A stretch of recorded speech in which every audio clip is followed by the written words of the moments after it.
Shravan, what is very, very curious is the point that you made where there is a mention that at this stage there are no recommended actions to B7878 or GE engine operators and manufacturers. Now, it's very curious because in the same preliminary report, you have engine failure cited as a cause of the crash. You have fuel cutoff. Fuel being cut off. The cutoff was done. Nobody knows how the cutoff happened. But what is also interesting is that in the past, in the year 2017-2018, the FAA had mentioned this particular feature and had raised potential threat.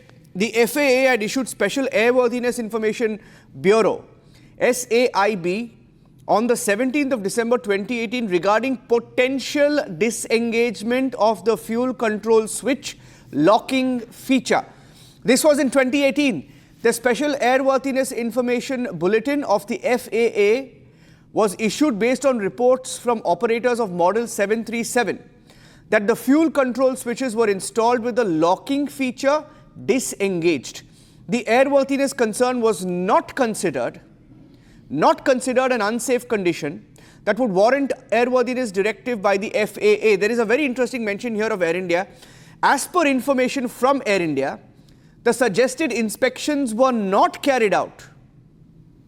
The suggested inspections were not carried out as the Special Airworthiness Information Bureau was advisory and not mandatory.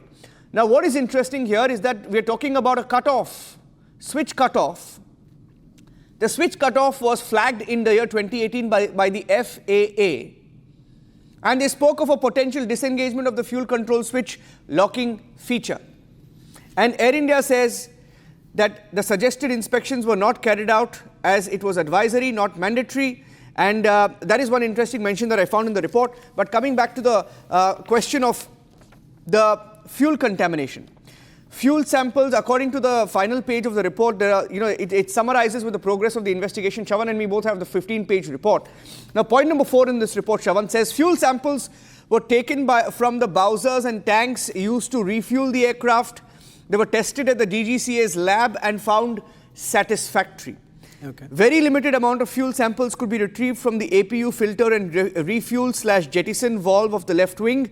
The testing of these samples will be done at a suitable facility capable of carrying out the test with a limited available quantity. Of course, following the crash, where everything was burnt out, very little fuel sample was left, and it appears at this point there is no contamination, Shravan.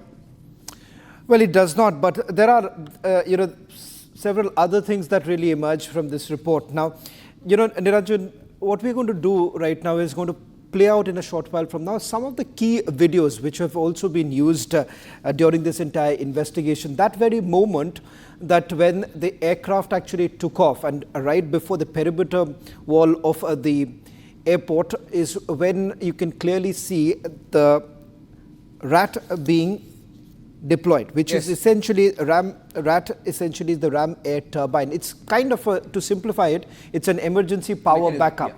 Now, the emergency power backup is being brought in because it is a clear indication of the fact that the engines are not really responding to the commands that are given. Now, this point has also been mentioned in the report. So that's the page 14. That's the third point. You can perhaps take it. I'll just simplify it. Yeah. What does it mean and what have they said? Yeah. That the moment when the engines basically lost power, you've had RAT, which is ram air turbine. Yeah. It's just a kind of a power backup. And one of the video, can we just pull out that video of the aircraft taking off? And that has been circled also in this report, and it clearly shows that the RAT is an extended position.